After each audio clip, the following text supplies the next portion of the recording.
So this when I was doing all of those uploads that day, for some reason it wouldn't continue processing, and then it randomly finished processing the first more about me video. And since I can't remember where I left off because it had literally been like hours since I had tried to do it, I just deleted it and decided you'll understand, I can get back to it in a bit. So here's take two trying to do this again. So I'm a little bit more put together today.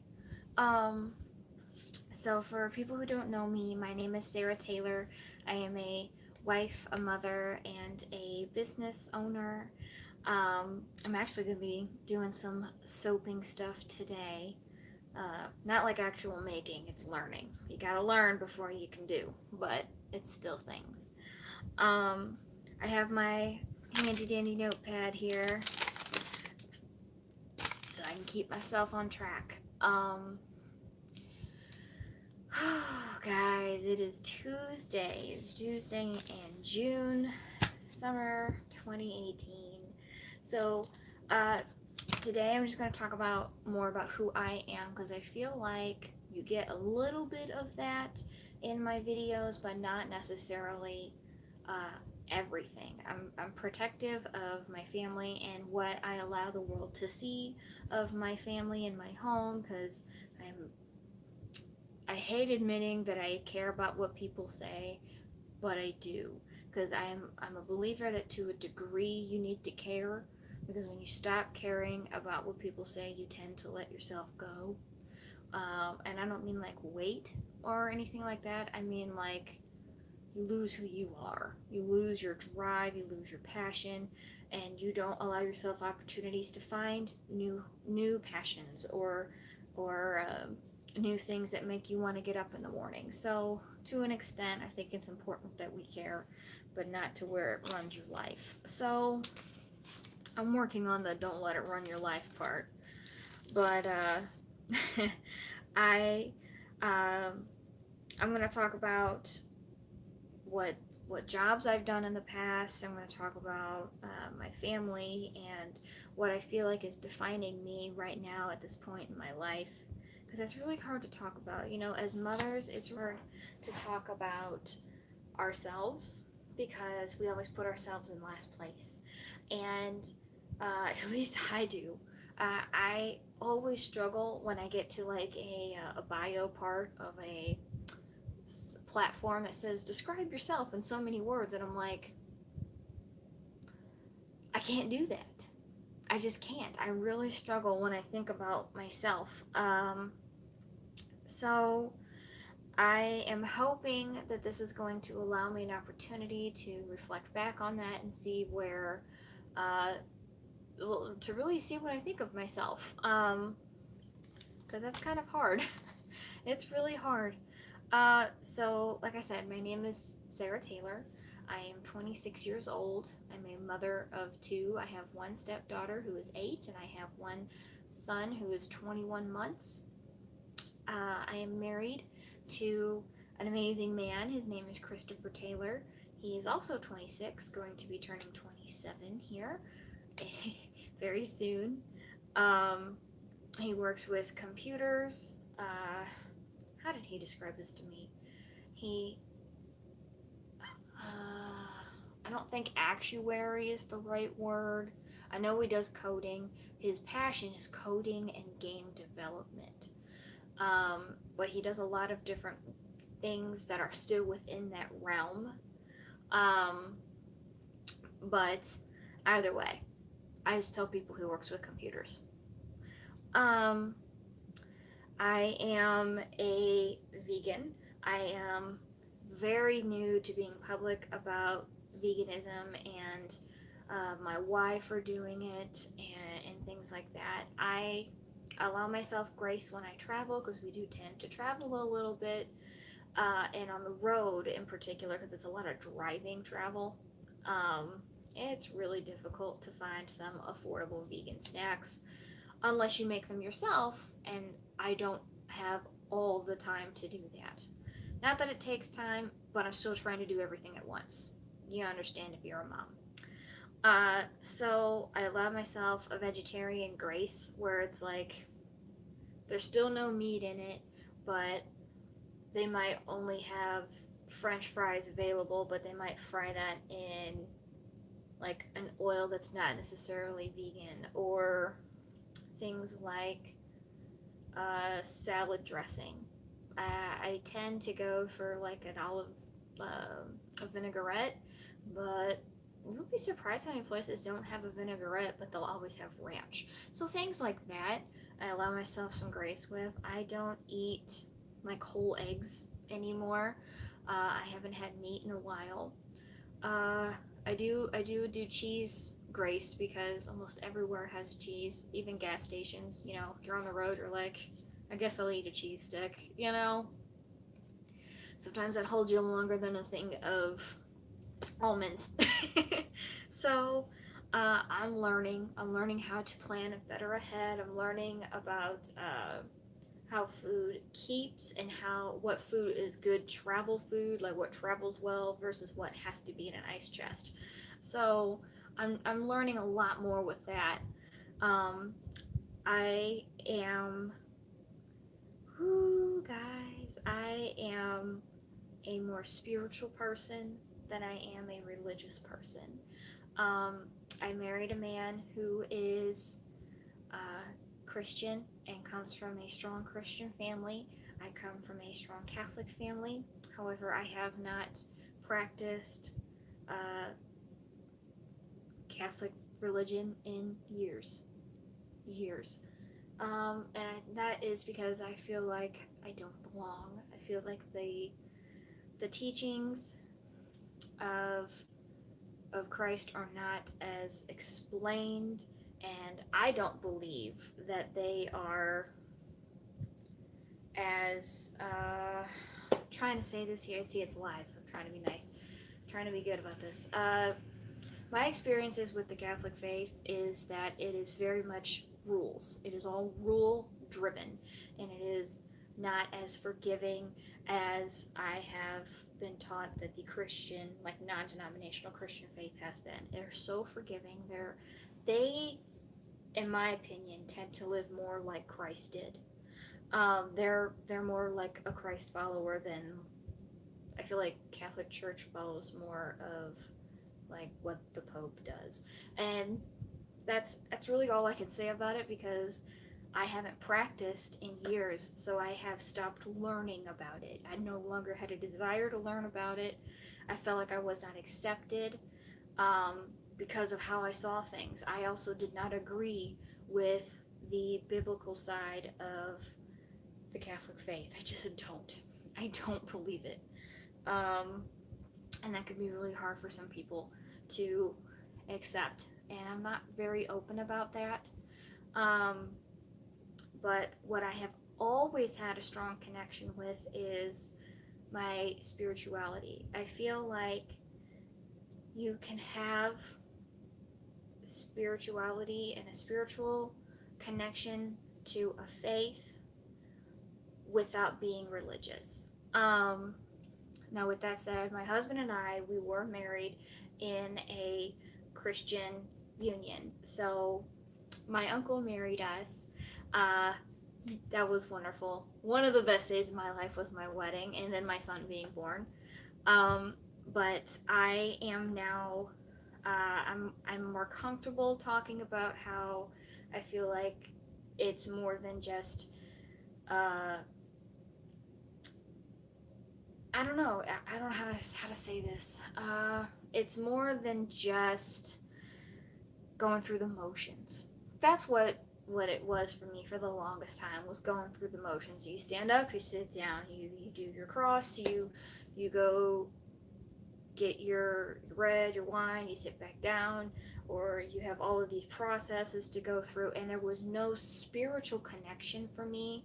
And I can tell you that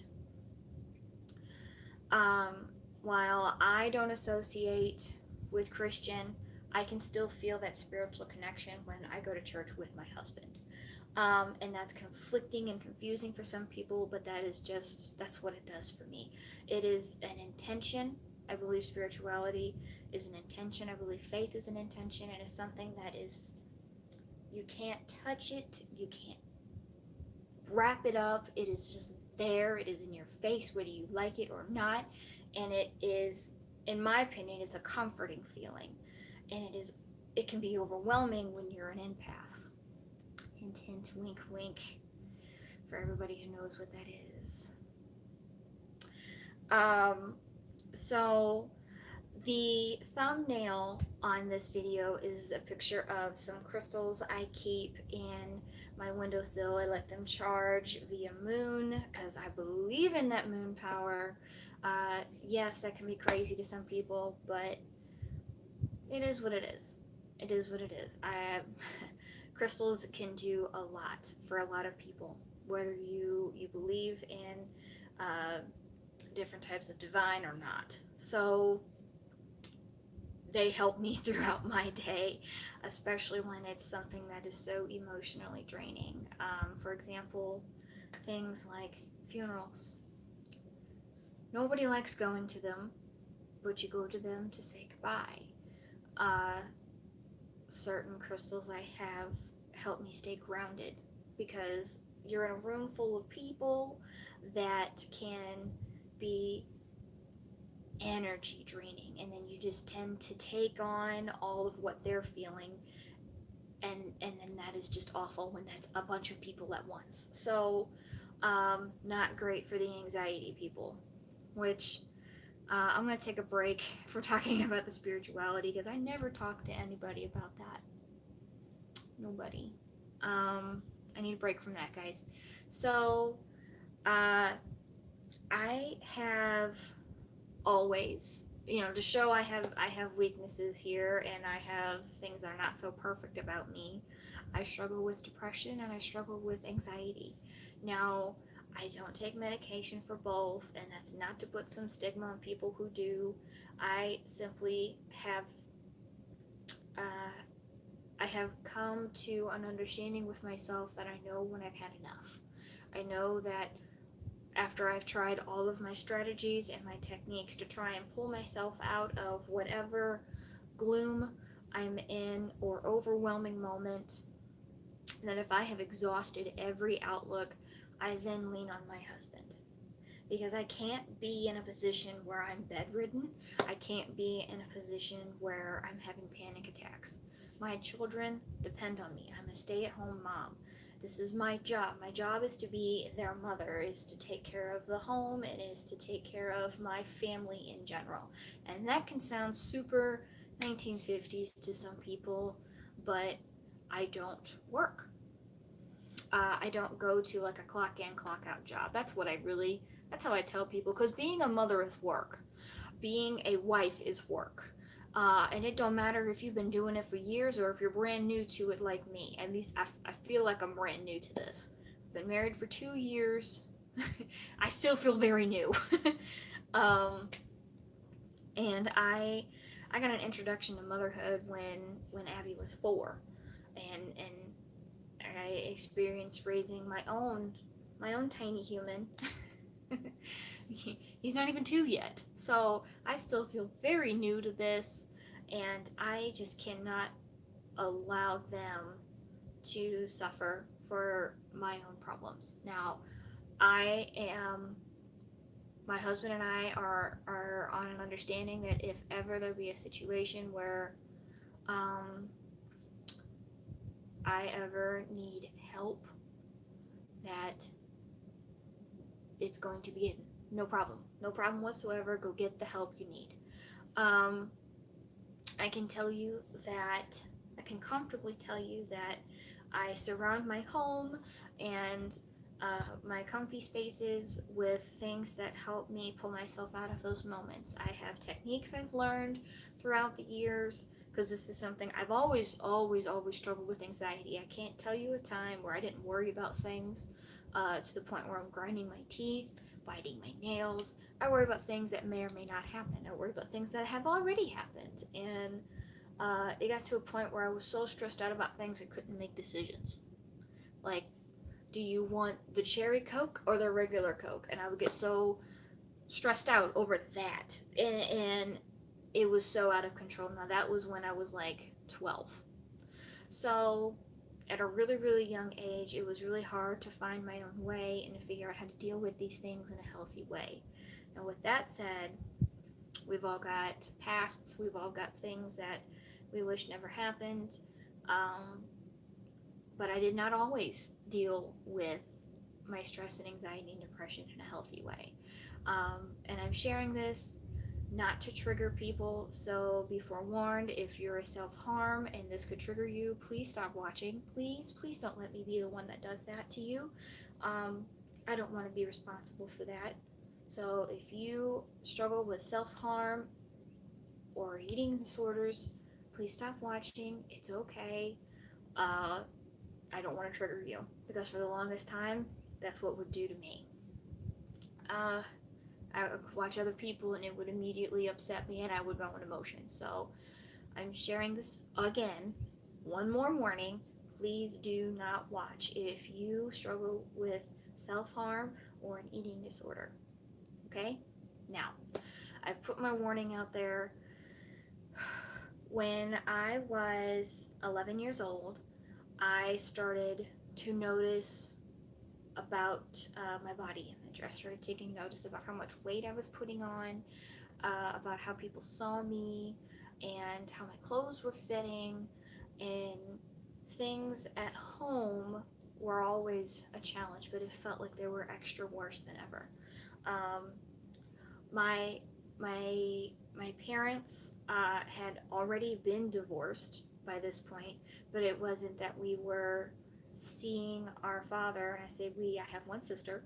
I'm the oldest, she's the youngest. It was like 18 months between us.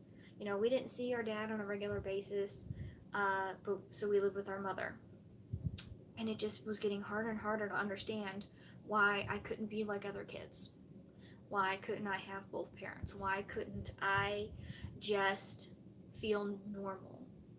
And, you know, ages 10, 11, and 12 are terrible. They are the worst ages ever. Ever. It kind of gets better at 13 because now you're in a new category, but 10 through 12 sucks. It really does. So, I developed an eating disorder at age 11. I was restricting my food. I would do things like I quit eating breakfasts. My mom, I think she was trying to help because I had expressed that I felt like I wanted to lose weight. So she had introduced me to a Slim Fast shake. I was doing meal replacements when I was 11 and 12. She had introduced me to a green tea fat burner. And like I said, I think she was really trying to be supportive and help. She was trying to do what she could. She thought it was okay.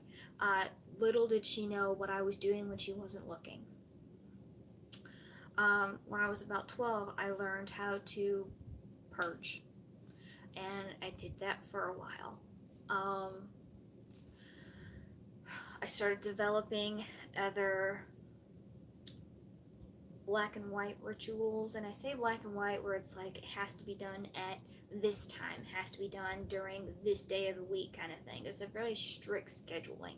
There was no gray area about it. That didn't ease up until I quit purging when I was 16 because it was Thanksgiving. It was Thanksgiving time. I had family over and I had just decided I needed to excuse myself to go to the bathroom because it was just habit. It was just clockwork. You just do it. And I caught myself looking in the mirror and I'm like, what am I doing? When will this be enough? Who am I doing this for? And how is this going to end? Like, all of that just hit me. And I made a deal with myself. It was really weird how these things work.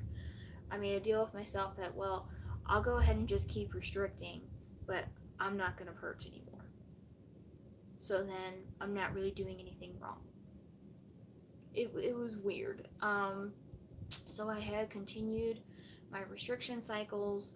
I stayed on high sugars, did my heavy workouts, my 2 in the morning workouts, my endless hundreds of crunches I do every night. Uh, Workouts were like hours long, and I always did them in my basement where nobody found me. I was very involved in sports, so I wasn't at home, so I could do the workouts away from home. I really used what was available to me to my eating disorder's advantage.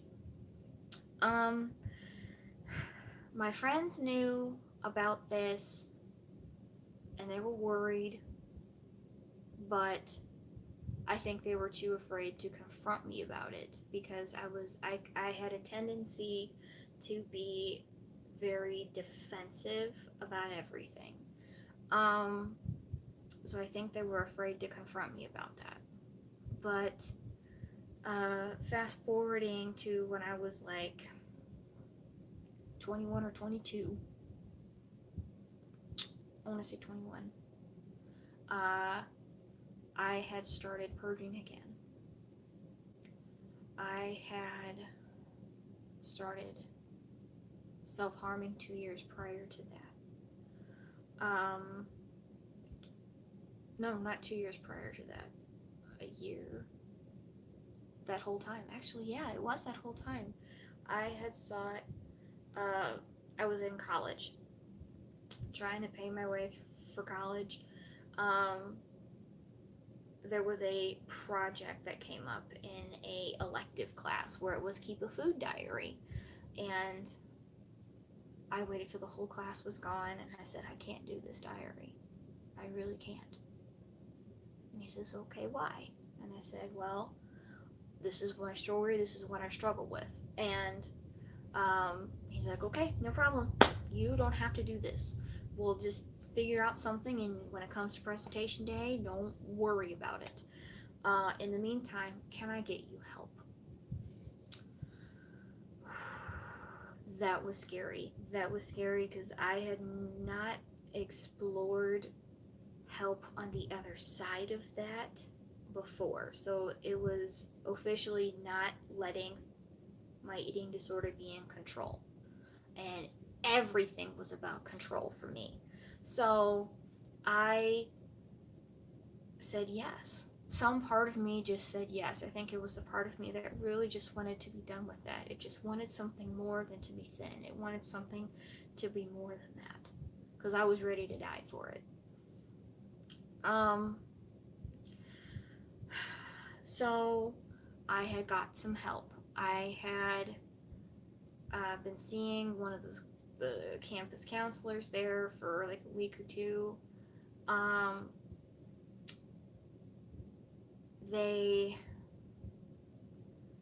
think they referred me to like an IOP program, or like at least somebody to talk to that was more specialized in that area. So I had explored what was there, and I decided I need to take care of myself. So while still working, I went into an IOP program.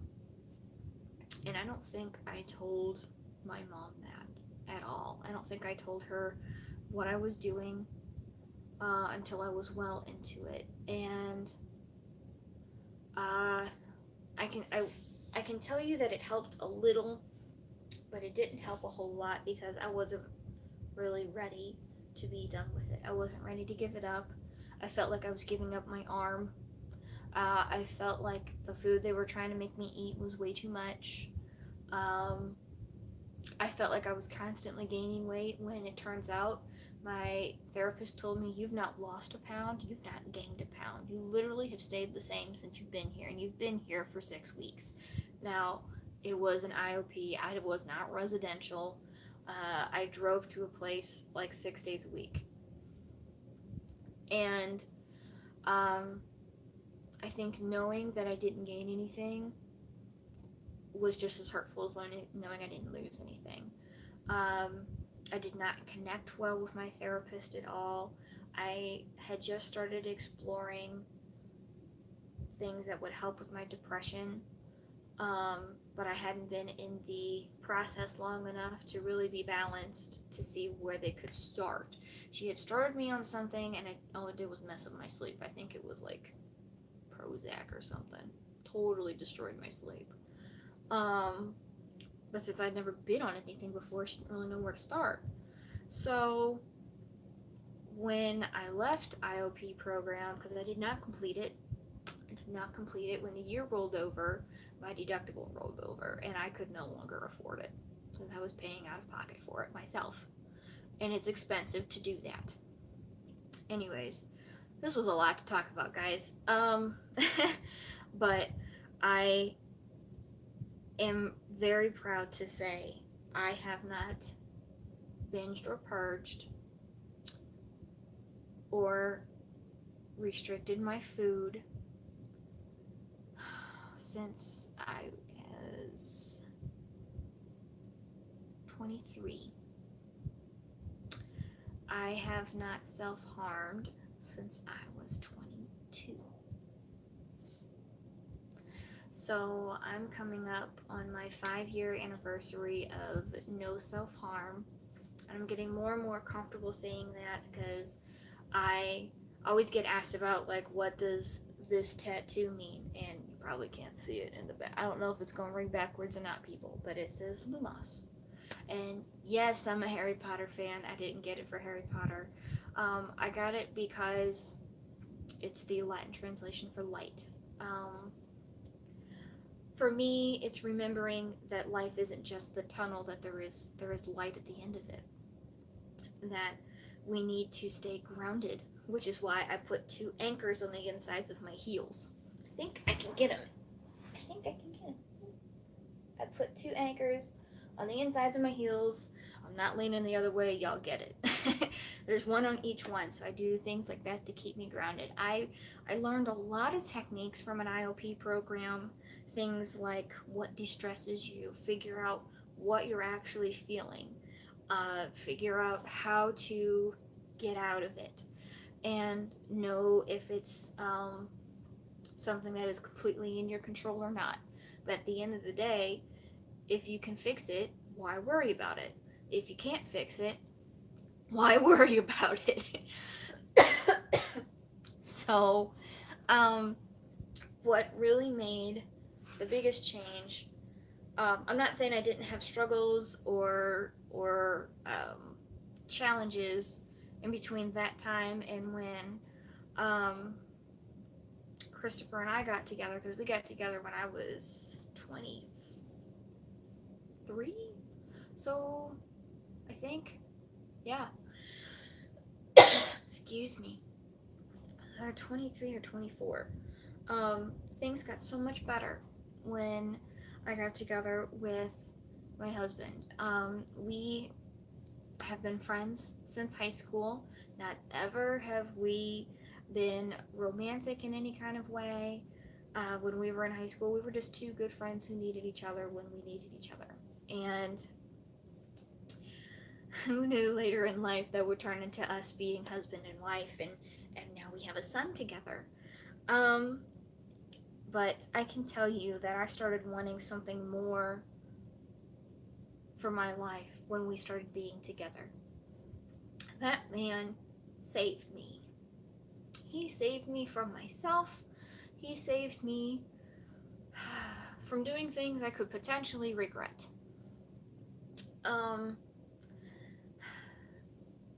Before that, I had tried to put like 2 little animals in my life that I could be responsible for, so that it could keep me from doing the unthinkable, and they saved me too, because not ever could I leave those babies behind.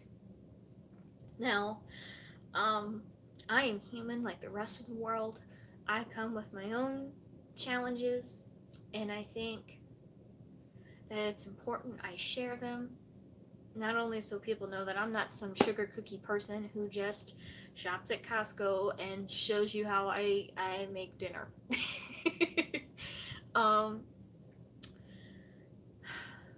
this is my story, and I want to share it. I'm ready. I'm ready to share it. So, got off track, guys. I got off track. I even wrote notes so I wouldn't get off track, but I did. I got emotional. Um, having a family, having somebody I love made me want those things more than to be thin. Like, I finally found something I want more than to be thin, and it was like that voice was getting silenced. It was incredible to hear the other voice in my head be, your son wouldn't like that if you did that, rather than, people will like you better if you don't eat that. It was overwhelming.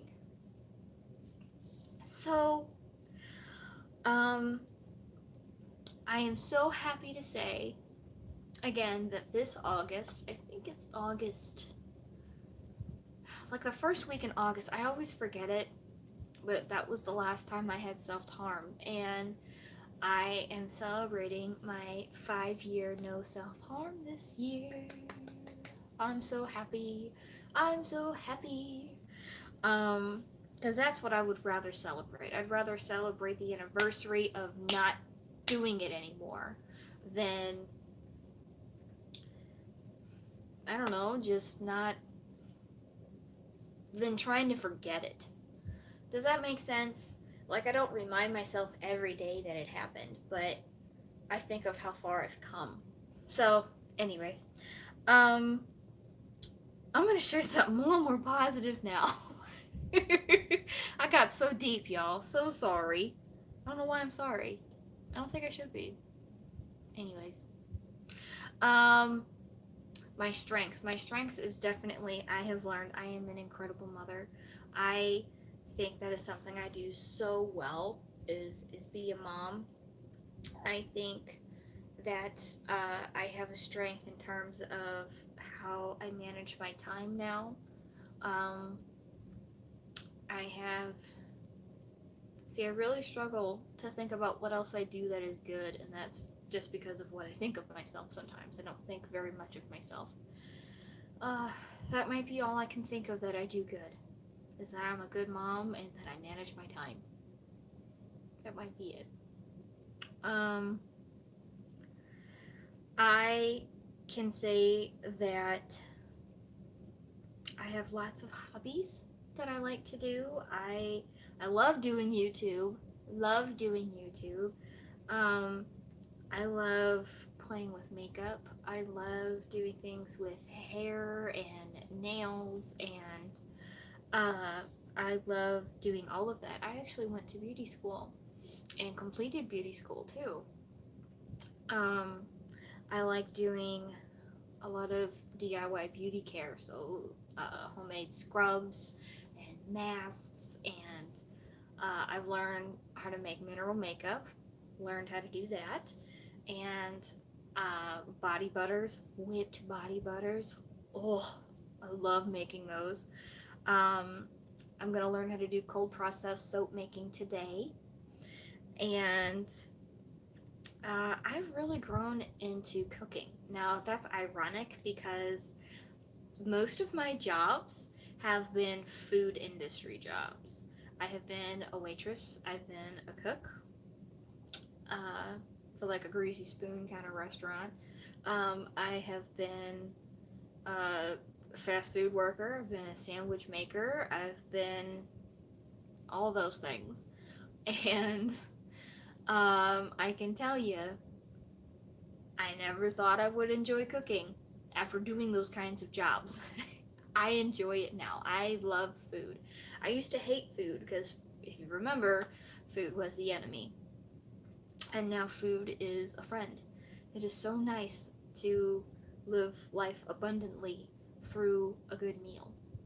That's what it's done for me. So I love cooking. One of my favorite things to do is actually read through my grandmother's cookbooks. I have been gifted with a huge supply of cookbooks, and I just read one of them this morning. They were great. And I love just thumbing through those. I love trying new recipes. I love taking any recipe I can find and trying to veganize it. That's fun. That's fun. I love meal prepping, like mass meal prepping. I love having a set of waffles going at the same time I've got some pancakes going while I have some batter setting up for something else. I love that kind of cooking. I love, I like reading. It's really hard to do reading though. One, I'm a slow reader. Um, I can read it at like an adult level, you know, it's not like that.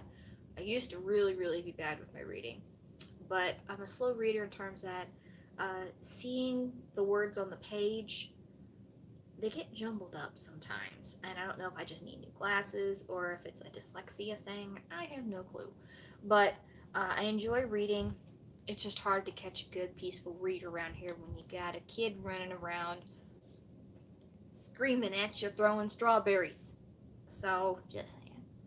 Um, One of my new recent hobbies actually is just walking around different grocery stores. And that sounds crazy. That sounds like I have no life. But I actually love that. I love learning the different specialty items that stores have. One of my favorite places to go is Costco. I love, love, love, love, love, love, love Costco. Um, the sad part is that we don't have that big of a family to go through everything they have in that size all the time, so it's not always the best way to do Costco, but I love going there. We used to have date nights at Costco, me and my husband. And then I went vegan and they have nothing I can eat in their cafeteria area. Sad. But, um, I guess that's what I'm gonna share today. I feel like I covered a lot. I covered a lot more deep stuff than I thought I would. So I don't know. I don't know what else to say. I feel like maybe that's all I've got to say on my heart right now. So there might be another one of these. There may not be. It'll just depend on what I feel like I need to do. Because remember, YouTube is more about me keeping my sanity. So sometimes there's nobody here to talk to, and it is a very lonely mama life sometimes. When you're home all day with a kid who can't form sentences, but he knows how to say mama when his diaper's dirty. So, anyways, thank you so much for joining me and sitting down with this, which turned into a long video. I'm so sorry. I need to quit apologizing. I think that's something I need to work on. But I'm going to go ahead and end this here. If you haven't already, give this a like. Let me know what you thought of it. If anybody connects with what I've said, please leave me a comment. I have recently learned how to answer these comments from my phone, so now I don't have to carry the computer around. And I do my best to respond as soon as I'm notified on my phone about them. I am very grateful to my new subscribers. I just got notice of a new one this morning, so thank you so much, and you guys have a wonderful day. Blessed be.